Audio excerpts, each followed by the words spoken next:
The European Parliament is the only legislative assembly with directly elected representatives from multiple countries. It demonstrates that democracy can work across borders and languages. But there's a problem, a democratic deficit, and it has to do with the European elections. The issue is how the elections are organized. Instead of one pan-European election, we have 27 separate national elections. On the European level, the countries only agree to use proportional election systems, but the exact rules are made by each country independently. The major problem for democracy lies in how many members of European Parliament each country gets. Specifically, the MEP allocation isn't proportional to the size of a country. And before each election, the heads of government meet behind closed doors to renegotiate the number of MEPs each country sends to Brussels. Let's look at the effects of their last adjustment.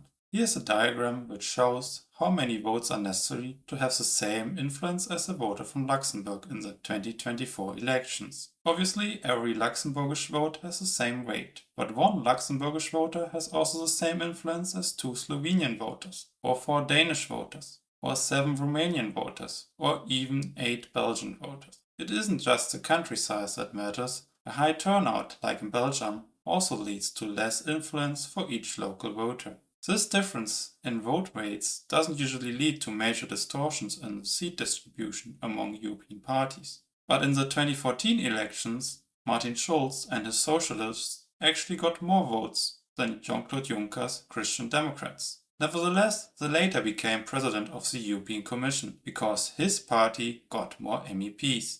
Looking again at the diagram, we can see that the vast majority of countries benefits from this system. Their voters have more power than the European average, even though these countries have less than half of the EU's population. So it's no wonder that these countries block any substantial reform efforts in the Council of Ministers. As a result, the official path to reform the European elections is effectively locked and barricaded. But in fact, there's another way, a less obvious, yet unguarded door. It leads to an electoral reform which can be implemented without requiring unanimous agreement from the Council. Here's how it works. To ensure every vote counts equally, we collect all votes from all member states and combine them into a single European result.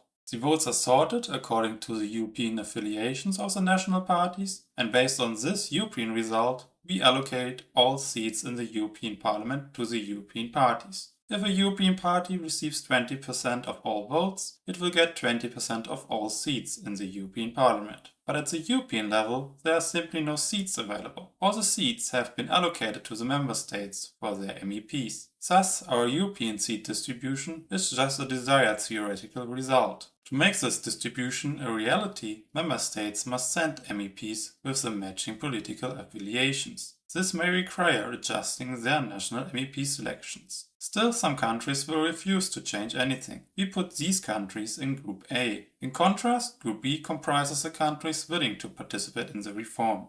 A country from Group A, such as Hungary, sends MEPs based on its national votes. Due to national veto rights, we cannot force any country to make adjustments. However, since we are not demanding any changes from Group A, these countries have no way of blocking the reform. Crucially, the MEPs from Group A still belong to European parties and thus contribute to the overall European seat distribution. They fill some of the seats we allocated to the European parties. However, many seats remain empty. These still vacant seats are allocated to Group B. In this case, Group B comprises the 6 countries that are most disadvantaged under the current system.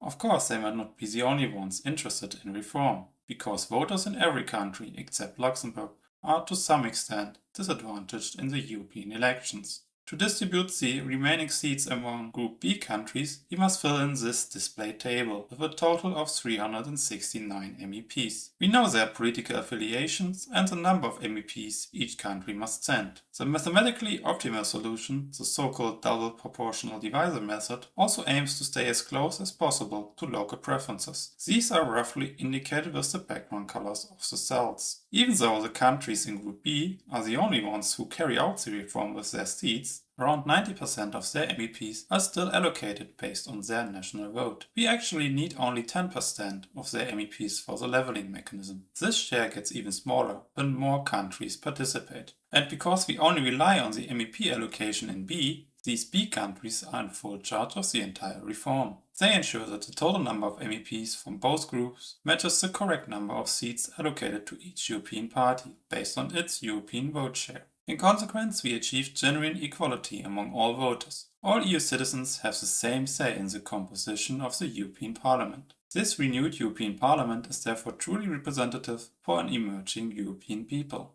For the first time, we could participate not just as citizens of our respective countries, but as citizens of the EU. This could be the decisive step towards building our European democracy, and it could also be the first step towards restarting the treaty reform process, just as the Parliament did after the very first European elections. Back then, MEPs didn't wait for national governments to act. Instead, they came together to draft a treaty for a so-called European Union. That's pretty much all you need to know to reform the European elections. For more details and references, check out the video description. Let me know what you think in the comments. And don't forget to share this video with your MEPs, election geeks and federalist friends. It's up to us to spread the word and to show that the Eurosceptics are not in charge.